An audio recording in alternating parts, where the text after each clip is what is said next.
Hello, and welcome to the Motivated by Love podcast, a podcast designed to help Christian young adults navigate relationship anxiety and relationship OCD. I'm your host, Ksenia, and I'm so excited for our topic today.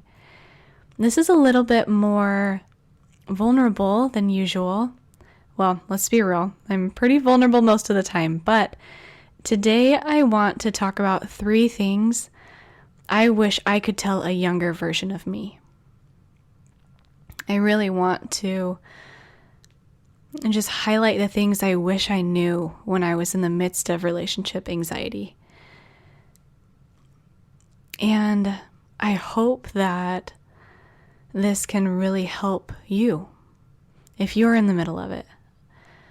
My goal today is to give you a little bit of hope and a little bit of understanding, and just to know that you are not alone.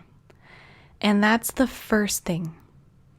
The first out of 3 things that I would tell a younger version of me is that she is not alone. I looked up the statistics today, and about 1 in 100 people in the world experience relationship OCD. Now, I am sure you know more than 100 people. The crazy thing about relationship OCD and relationship anxiety is that we often hide it. So there are definitely people you know who also struggle. When I had been dating my husband for just a couple of months and was really in the grips of relationship OCD, relationship anxiety, I was having so many doubts, and I felt like the only person in the world who thought this way. I thought that other people who had the doubts I did probably just broke up with their partners. But anyway, we'd been dating for a couple months. I was really struggling, and I had a friend text me and ask if she could stay at my house for a night. She lived in Utah, and she was coming into town for a wedding, and she knew that I lived here. And so she asked if she could stay with me. I was like, yes, for sure. I'd love to see you. It'd be so fun. Anyway, she came over. She went to the wedding.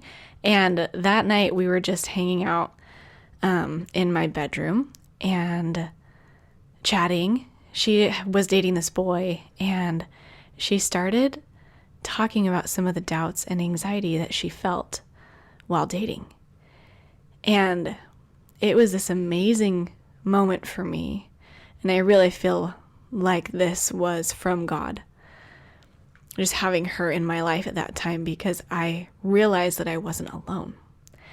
And we both talked about the different anxieties and doubts we had, but that it seemed like it would be giving into fear to leave, and just how hard our relationships were at that time. And like I said, it was just so beautiful and such a tender mercy from God for him to give her to me right at the time that I needed it, for me to realize that I wasn't alone and other people struggled like I did. And it was also beautiful because she and her husband got engaged and got married before me and my husband. I was still on the struggle bus, but it was so beautiful for us to go to her wedding and for me to see what was possible for someone who had anxiety in their relationship. It was a couple of months after her wedding that I found my coach, Mikkel Kristen, and joined a community of people who struggled with relationship anxiety. It was amazing to me how there were other people, more than just me and my friend, that people struggled, and I was not the only one, that I wasn't crazy. And in that time, I learned that my brain was trying to help me by creating all of this anxiety, and that nothing had gone wrong. It just really was so beautiful to recognize that there is a whole community of people who were struggling the same way I was. So that is what I would tell myself, the first thing I would tell myself if I could go back. I would tell myself that I'm not alone and that nothing had gone wrong, that my brain was trying the very best it could with what it had. The second thing I would tell myself that I wish I knew back then was that I was the expert of my relationship.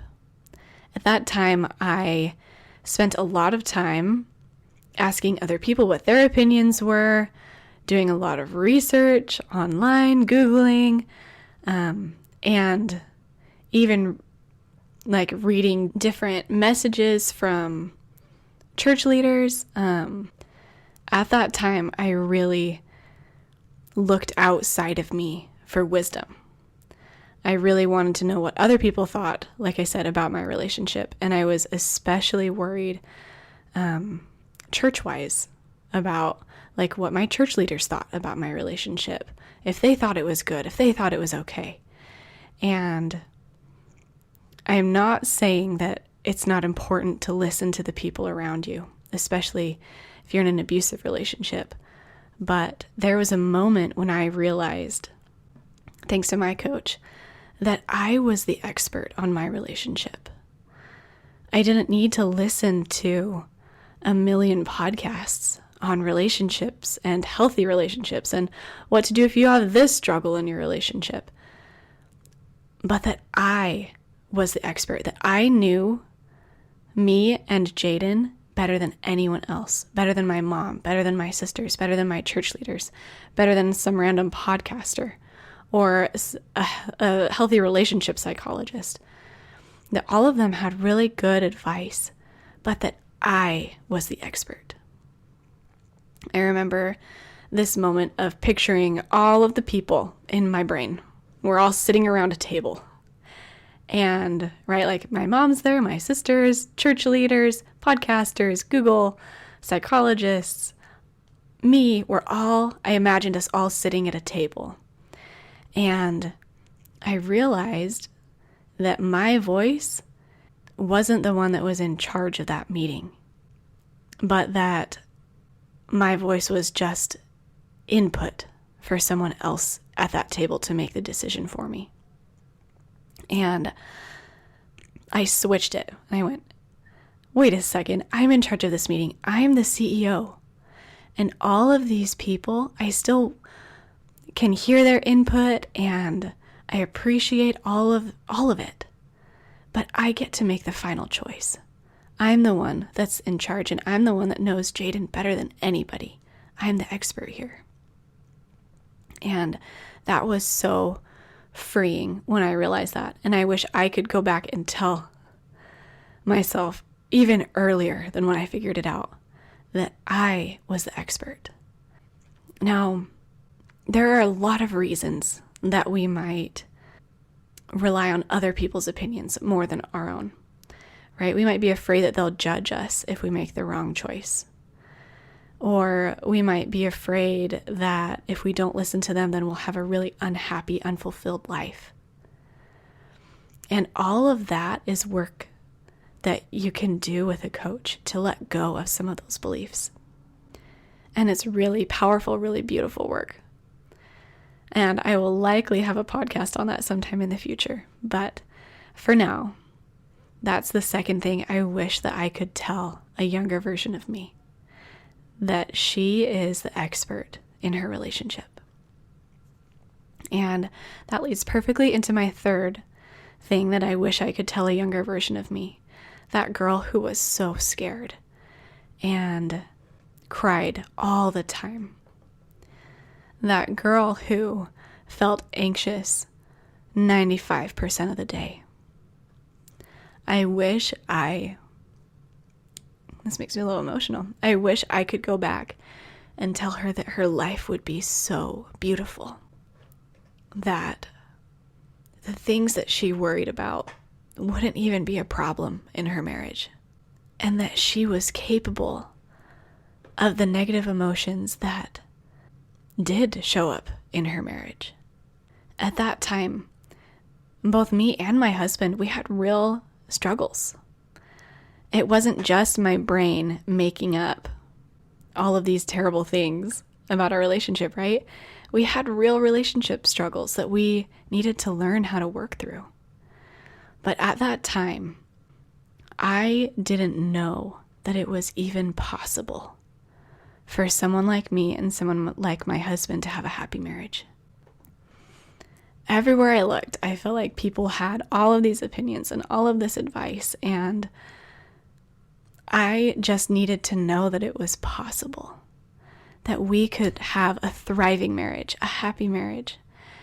And I would go back and tell that younger version of me that her life would be so beautiful, that it wouldn't be beautiful in spite of relationship OCD, but that it would be beautiful because of relationship OCD, that her struggle with anxiety would lead her on this path to learn so much about her brain and about her body, that it would create a healthy marriage because of all of the work she learned to do with her own brain and all of the conversations that she and her boyfriend would have, that they would learn how to be emotionally mature together because of relationship OCD. And that our relationship now is so beautiful. And I want to offer this to you. I want to offer to you that your life has the potential to be so beautiful with this person, that your anxiety can be the invitation to create this beautiful life.